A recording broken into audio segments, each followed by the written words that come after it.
मेळघाटचे आमदार राजकुमार पटेल हे नेहमीच आपल्या मतदारसंघातील प्रत्येक नागरिकास सहकार्य करीत असतात.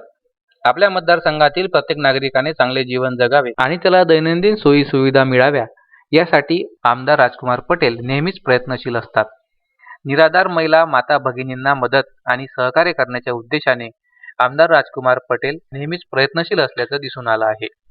म्हणूनच आमदार राजकुमार पटेल यांच्या हस्ते तहसील कार्यालयात मार्फत दिल्या जाणाऱ्या अर्थसहाय्य योजनेअंतर्गत निराधार माता भगिनींना धनादेशाचे वितरण करून मदतीचा हात देण्यात आला.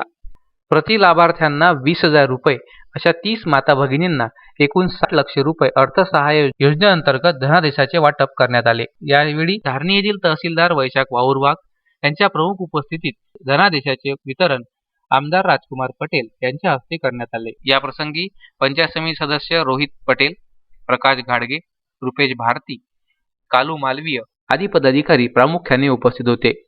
तस्मीन शेख, सुलेमान मेहमन, जुगल किशोर जयस्वाल, विदर्भ न्यूज, धारणी.